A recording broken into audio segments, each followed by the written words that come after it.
Hello everyone and welcome back to our channel. I need to apologize to everyone. There's no way that I'm going to get through all of the information that I wrote up about this series. Which, as a reminder to all of you, in case this is the first one you're watching, is the next in an ongoing series of classes on sort of the history of the holidays and celebrations of the modern era and how they evolved from the syncretizing and blending of more ancient holidays and celebrations and festivities. We originally started this series covering Samhain and All-Hallowtide and Halloween, and then branched the series per the request of, well, our followers and students to cover the history of Christmas and how originally it was a combination of Saturnalia, Sol Invictus, and the January Calends from the Roman Empire with the early Christian beliefs around the Nativity into the Germanic traditions, including Yule, with a lot of other stuff woven in there along the way. I think this is the 5th class, and I'm only going to get about a third of the way through all of what I prepared before December 25th, which is when I had kind of decided we had to be done. I'm sorry. Whatever I don't get to, I will A, make available to our patrons in note form over the next few weeks as I finish my edits, and B, potentially record next year. Anyway, my info dumping into my notes and then the research that I did to confirm all of it was apparently just too immense to condense into the last few weeks of filming, or especially around holiday preparations for my own family. Anyway, today we are going to attempt to get through covering a lot of the Germanic traditions that ended up blending into what we think of Christmas now. We'll see how far we get. I'm trying to keep the classes to about an hour, so if we have to, we'll cut it at a certain point and I'll finish filming for another class tomorrow or the next day. So much to do. So let's talk about Yule. Geographically, Yule comes down from the Germanic, Norse, and Teutonic peoples of Northern Europe, in what we now call Northern Germany, Scandinavia, and the British Isles. Accurate information about pre-Christian practices in these regions is somewhat limited because of all the written records being post-Christian and thus potentially influenced by Christianity. In order to attempt to accurately describe cultural practices before the introduction of Christianity, scholars have to build their theories using artifacts and surviving customs and oral accounts. So keep in mind that anytime someone says, during Yule, this was done, that is either coming from the accounts of the clergy, the Christian clergy who came and started writing down the oral histories, or a reconstruction, or potentially an oral source that's been passed down for a very, very long time. Yule, or Yuletide, or the Yule time, or the Yule season is a festival period historically observed by the Germanic peoples over 12 days in midwinter. I do often see Yule being referred to as a single day, especially in neo-pagan and pagan reconstructionist circles. It wasn't a single day. It was actually a period, and in some regions it still is. But when we're definitely looking at the pre-Christian era, it was more than a single day long. Scholars and reconstructionists have connected the original celebrations of Yule to the wild hunt, to the god Odin, to the pagan Anglo-Saxon Moder Night, which is the Night of Mothers or Mother's Night, which is an event held on what is now Christmas Eve, all of which I actually go through the course of the notes I've created, along with all of the various ways that the festival was celebrated and how they evolved over time. I just don't know how much of that I'm going to actually get through in the course of this series before the 25th. During the spread of Roman Christianity, Yule underwent Christianized reformulation, resulting in Christmastide. Many present-day Christmas customs and traditions, such as the Yule tree, the Yule log, the Yule goat, and the Yule boar, stem from pre-Christian Yule traditions. Terms that are an etymological equivalent to Yule are still used in Nordic countries and Estonia to describe Christmas and other festivals occurring during the winter holiday season. Because remember, it wasn't originally a single day, it was a season. Each of the cultural traditions that blended and syncretized, from the Yule tree to the holly and the ivy to the caroling, will be discussed in more depth at some point during this class series, even if it is next December. For now, as we did with Saturnalia, we will review the origins of the overarching festival seasons and its major elements in brief before we get into the first one that I went into in kind of obsessive detail, because I'm obsessive. So, as a reminder from all of our classes wherein I've had to try and pronounce something in a language I am unfamiliar with or have not been practicing enough in, and especially from the classes on Sawen, there are certain languages that I really struggle with and that I'm just going to butcher when I try to pronounce them on video. So for those words, I am going to just put it in the text below me, and hopefully y'all can do better than I'm doing. Fun times. Yule is the modern version of the Old English words Yola or Yule or Yola or Yoli, with the former indicating the 12-day festival of Yule and the latter indicating the month of Yule, whereby Era Yola referred to the period before the Yule festival, December, and after Yola referred to the period after Yule, in January. Both words are thought to be etymologically derived from a common Germanic word that I'm not even going to try and pronounce. I'm just going to put it below, here somewhere. There are cognates for the word in most Germanic languages, from Gothic Eolis, to Old Norse and Icelandic and Faroese and Norwegian, where you see it as Jol or Lir, all the way to Danish, Swedish, and Norwegian, Yule. However, the original root word from which they all descended etymologically is unknown at this time, though there may be some evidence that it actually came down from an Indo-European cognate outside of the Germanic group. There isn't actually any evidence to support it yet. It's just a thought as to how it linguistically derived. Moving right along. The noun Yuletide is first attested in historic sources from around 1475 CE. It is extremely likely that the word descends down from the Old Norse religion, culture, and language. Amongst many other epithets, the god Odin, or Woden, is also called by the epithet Yulfar, Old Norse for Yule Father, and Yulnir, the Yule One. In the Agrip af Noregskon Ungasogum, a history of the kings of Norway written in Old Norse in the 12th century, it is explicitly stated that Yule comes from the name of Odin, Yulna. Yule appears very early in the history of the Germanic peoples.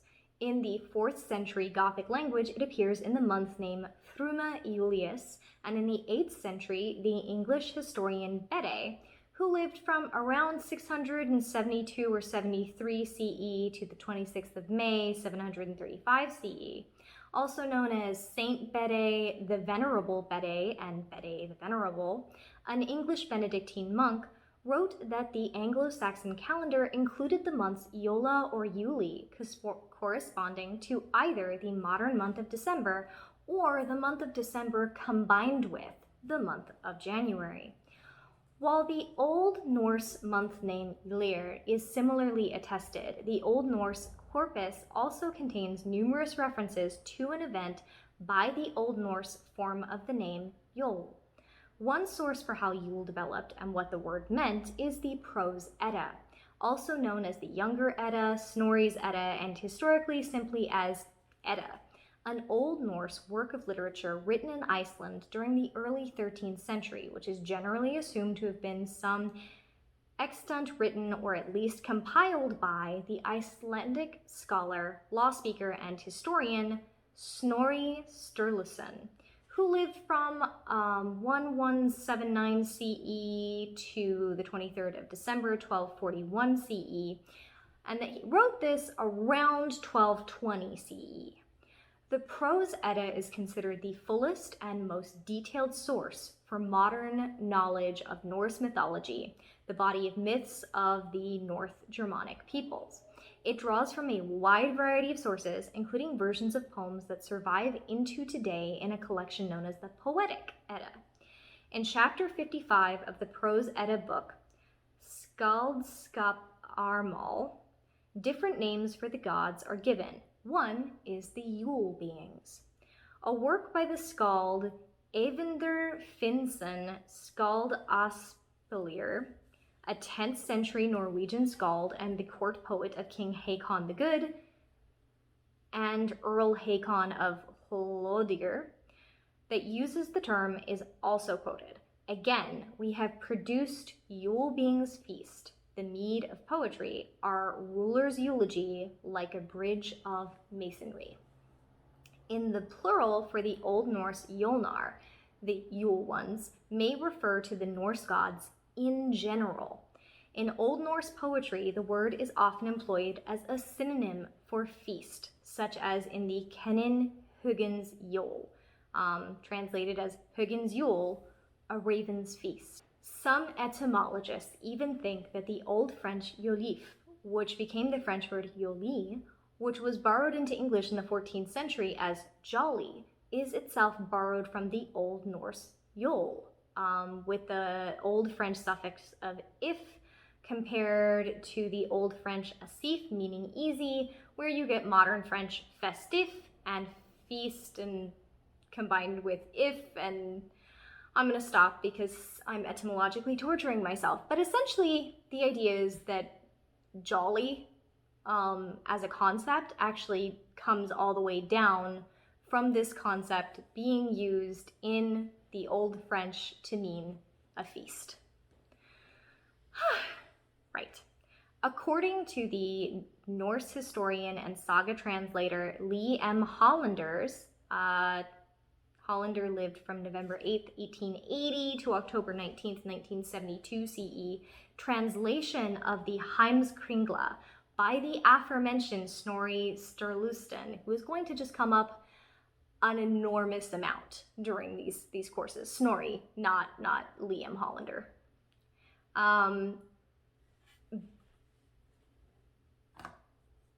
Which is the best known of the Old Norse king sagas written in Old Norse in Iceland in, again, around 1230 CE, chapter 13, quote, "It was an ancient custom that when sacrifice was to be made, all farmers were to come to the heathen temple and bring along with them the food they needed while the feast lasted. At this feast, all were to take part of the drinking of ale. Also, all kinds of livestock were killed in connection with it, horses also, and all the blood from them was called hlaut, sacrificial blood, and hlaut boli, the vessel holding the blood, and hlaut einar, the sacrificial twigs, aspergils. These were fashioned like sprinklers, and with them were to be smeared all over with blood the pedestals of the idols, and also the walls of the temple within and without. And likewise the men present were to be sprinkled with blood. But the meat of the animals was to be boiled and served as food at the banquet. Fires were to be lighted in the middle of the temple floor, and kettles hung over the fires. The sacrificial beaker was to be borne around the fire, and he who made the feast and was chieftain was to bless the beaker as well as all the sacrificial meat. The toasts at these feasts were dedicated to various figures. The first toast was drunk to Odin for victory and power to the king. The second toast was drunk to the gods Njörður and Freyr for good harvests and for peace. And the third toast, made with the aforementioned sacrificial beaker, was drunk to the chieftain. In addition, toasts were drunk to the memory of departed loved ones. The term minni, remembrance or memory, was used for this ritual drinking dedicated to the remembrance of the gods and the dead. The terms from the Eddaic poems and the sagas include minnisol, memory ale, minnishorn, memory horn, minnisfull, memory cup, minnisveg, memory draught, and the term minnisveg is also used by the annotator of the Syrgthrifumál, also known as the Brynhildarliu. Probably not, but doing my best.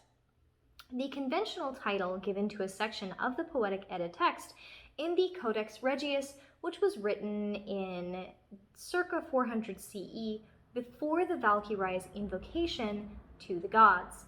The Olaf Saga Helga, or the Saga of St. Olaf, written in several versions, one of the King's Saga, on the subject of King Olaf Haraldsson the Saint.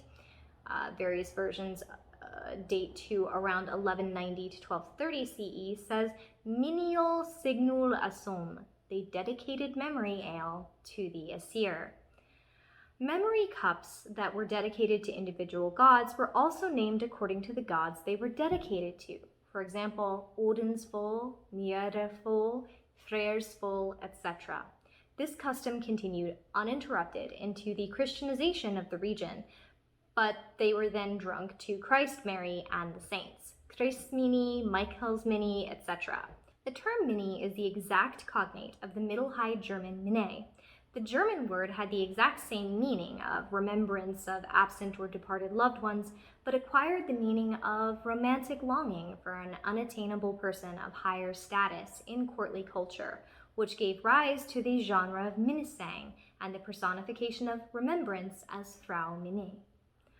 Most researchers do agree that ritual beer drinking featured prominently. The aforementioned Snorri Sturluson quoted a poem about Harald Fairhair, the king who united Norway into a single realm, which stated that Harald intended to drink Yule, even when he was away from Norway. That's an interesting turn of phrase. If someone were to say that they were going to drink Christmas, we would probably assume that drinking alcohol was going to be a pretty key part of their celebration of the holiday. The same may be interpreted from the phrase drink Yule. The drinking may even have had religious connections or associations. Kathleen Stalker, Professor Emeritus of Scandinavian Studies and expert in Norwegian folklore and language, reported a common belief that the celebrants who ritually passed the drinking horn from mouth to mouth sought an ecstatic connection with each other and with the gods. So we know that Yule began with a slaughter night from the Heimskringla. We also know that it involved a lot of heavy drinking. Yule also involved ancestor worship, beliefs about the return of the dead, and ghost stories. Rudolf Simek, born the 21st of February 1954, an Austrian philologist and religious studies scholar who is professor and chair of ancient German and Nordic studies at the University of Bonn, says that the pagan Yule festival had a pronounced religious character and that it is uncertain whether the Germanic Yule feast still had a function in the cult of the dead and in the veneration of the ancestors, a function which the midwinter sacrifice certainly held for the West European Stone and Bronze Ages. During the Yule season, the wild hunt was also said to be about. More on this later because it gets its own extensive and obsessive section. Another common and documented feature of the Yule observances was fire. The best known example of this continues to be the practice today of the Yule log, a practice that likely predated the introduction of Christianity into the region. Again, we'll get more into that later on in the class series. Yule was also a time of oath-making, when business deals and marriages were brokered. The Godi, which can be considered a role that is a combination of priest, judge, and chieftain, who was in charge of the Hof, wore a great gold ring around his neck. The people who would swear an oath would place their hands on this ring and make their pledge in front of witnesses. A ring such as is described in the historical accounts was found in an excavation of an 11th century chieftain's residence on the outskirts of Tisså, Denmark. The most famous Hof was uncovered at Uppsala, Sweden. The temple at Uppsala was a religious center in the ancient Norse religion, once located at what is now Gamla Uppsala, which is Swedish for Old Uppsala. Adam of Bremen's 11th century work, Gesta Hammerbergensen Ecclesiae Pontificum, and the aforementioned Heimskringla described the temple, and archaeological excavations in the area unearthed extensive wooden structures and log lines that may have played a supporting role to activities at that site, including the ritual sacrifices that are described in the Heimskringla. In Adam of Bremen's 11th century travel journal, the Hof is described as housing 3 statues on 3 thrones, one for Thor, one for Woden, who we would understand as Odin, and one for Fricko, who we would understand as Freyr. There was a great gold chain around the building, draping from the gables, that flashed in the sunlight from afar. Other travelers' accounts also mention this flashing chain. In the Ynglinga Saga by the aforementioned Snorri Sturluson, I did say that he would just pop up over and over and over again, Uppsala was the site where King Domald was sacrificed in the autumn after 3 years of famine for the sake of his people, which caused prosperity to return. So how did Yule become Christianized? Early in the expansion of Christianity beyond the Mediterranean region, Pope Gregory I, Latin Gregorius I, who lived from circa 540 CE to the 12th of March 604 CE, commonly known as Saint Gregory the Great, who was the Bishop of Rome from the 3rd of September 590 CE to his death, instigated the first recorded large-scale mission from Rome, the Gregorian mission, in an attempt to convert the non-Christian Anglo-Saxons in England to Christianity. He also established a policy of accommodation with the non-Christian traditions. This policy was outlined in an often quoted letter that he wrote on June 1, 1601 CE to Abbot Mellitus, containing a message to be delivered to Bishop Augustine of Canterbury, who died in 604 CE, so not long after. Gregory referred to non-Christian religions as devil worship, but he was willing to retain many of their religious customs while trying to change the inner meaning over time. In advising Augustine how to evangelize the English people, Gregory wrote, quote, "The idol temples of that race should by no means be destroyed, but only the idols in them. Take holy water and sprinkle it in these shrines, build altars and place relics in them. When this people see that their shrines are not destroyed, they will be able to banish error from their hearts and be more ready to come to the places they are familiar with, but now recognizing and worshiping the true God. And because they are in the habit of slaughtering much cattle as sacrifices to devils, such solemnity ought to be given them in exchange for this. So on the day of the dedication or the festivals of the holy martyrs, whose relics are deposited there, let them make themselves huts from the branches of trees around the churches, which have been converted out of shrines, and let them celebrate the solemnity with religious feasts. Do not let them sacrifice animals to the devil, but let them slaughter animals for their own food to the praise of God, and let them give thanks to the giver of all things for his bountiful provision. Thus, while some outward rejoicings are preserved, they will be able more easily to share in inward rejoicings. It is doubtless impossible to cut out everything at once from their stubborn minds, just as the man who is attempting to climb to the highest place rises by steps and degrees, and not by leaps." Gregory claimed that this approach was what God had used with the Israelites in Egypt, transforming animal sacrifices by giving them new meaning.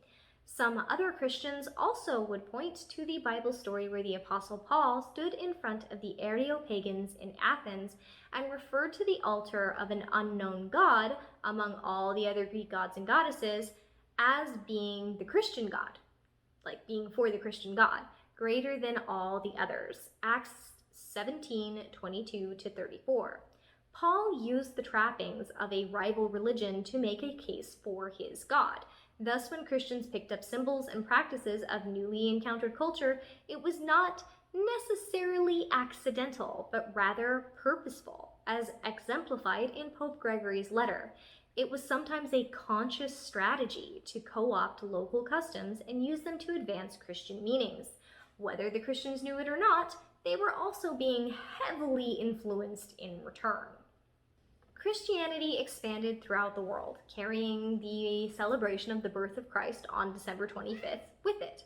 In the early medieval period, Christianity spread into most of Europe, especially through the influence of missionary monks and coercion extended by converted and now Christian rulers. Christians could point to converts in England by the 6th century, Germany by the 8th century, Russia by the 9th century, and Norway by the 10th century.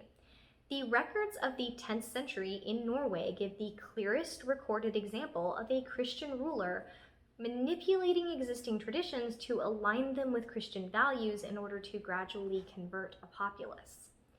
The Saga of Hakon the Good, which we've already mentioned, which is within the aforementioned Snorri Sturluson's Heimskringla, which we really already mentioned because it's one of the most extensive and detailed accounts that we have of this time period, credits King Hakon I of Norway, who lived from circa 920 to 961 CE, who ruled from 934 to 961 CE, with the Christianization of Norway, as well as rescheduling Yule to coincide with Christian celebrations held at the time.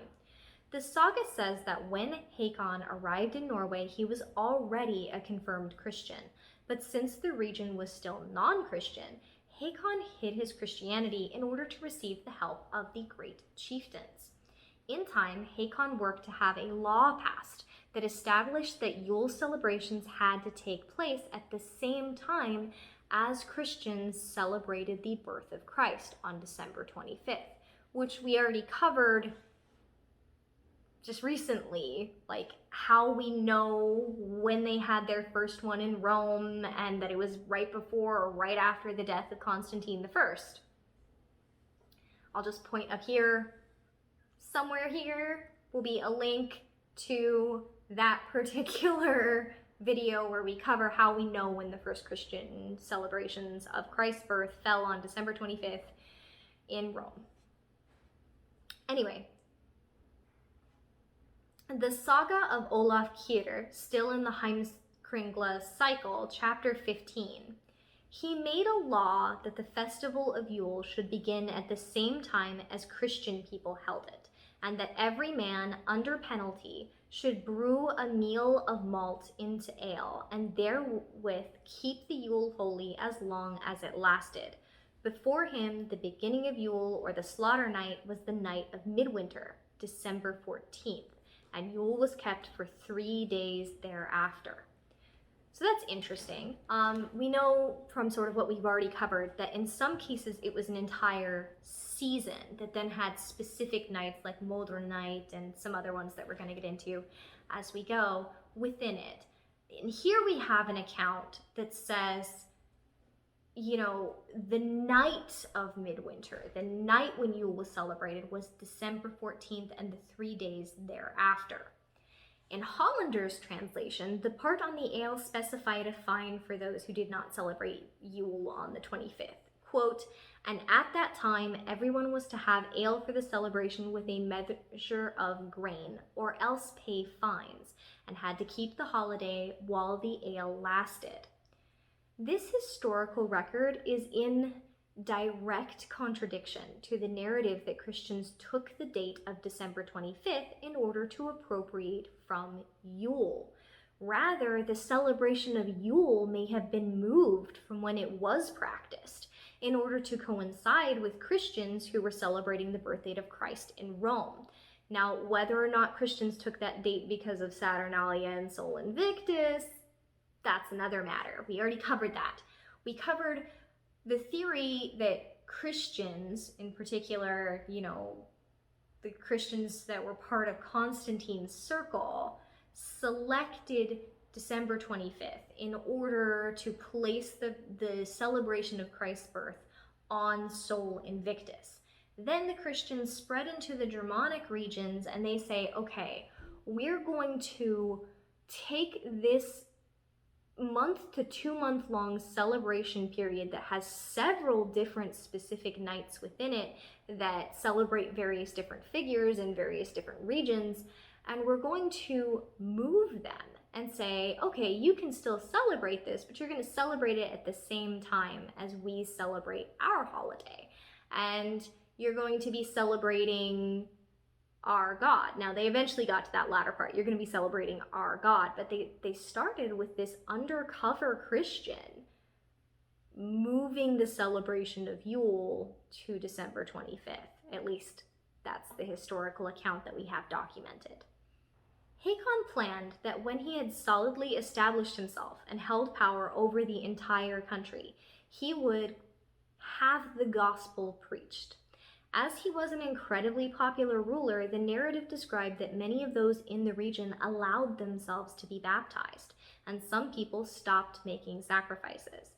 When Hakon believed that he wielded enough power, he requested a bishop and other priests from England, and they came to Norway, joining him in Trondheim, where he spent most of his rule. Once they joined him, the saga says, Hakon made it known that he would have the gospel preached in the whole country. The saga goes on to document the reactions of the various regional things. During the Viking Age, things were the public assemblies of the free men of a country province or hundred, a harad, handare, or herod. The purpose of the things was to solve disputes and make political decisions. Thing sites were also often the places that were used for public religious rites. All right. That is how we know that Yule was Christianized. Everything else is rooted in guesswork. That's what we know for sure. And it doesn't match the narrative that's currently being pushed really, really hard in certain neo-pagan groups online, that all of modern day Christmas was stolen from the Norse practices, and that it was in particular, like, even the date was stolen. No. Yule was a midwinter festival season. As we've covered, midwinter festival seasons existed basically everywhere. And December 25th wasn't actually one of the significant days within that period, although December 24th was in certain regions. We'll get into that. However, December 25th was important in Rome. So I'm not saying that the early Christians didn't appropriate anything or didn't move anything around. They absolutely did. And they talked about why they did so. That it was easier to convert a population if you let them do what they were going to do anyway and just changed who it was in celebration of. That's pretty well documented.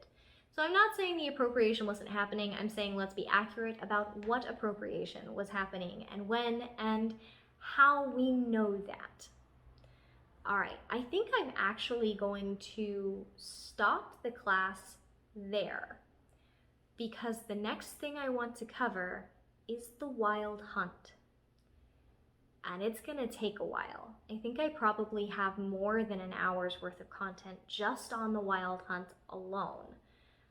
So I hope that you stick with me. I know we didn't cover a lot of what people are interested in, like the Yule tree and the Yule log. I do cover those later in the class series, but I just wanted to cover, like, hey, this is what we do know about Yule and how it became Christian.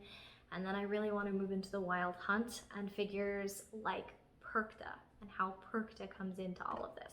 So if you would like to watch that class, I'm going to link it somewhere up here. And Thanks for tuning in. I hope that whatever you celebrate, you're having a good one this time of year.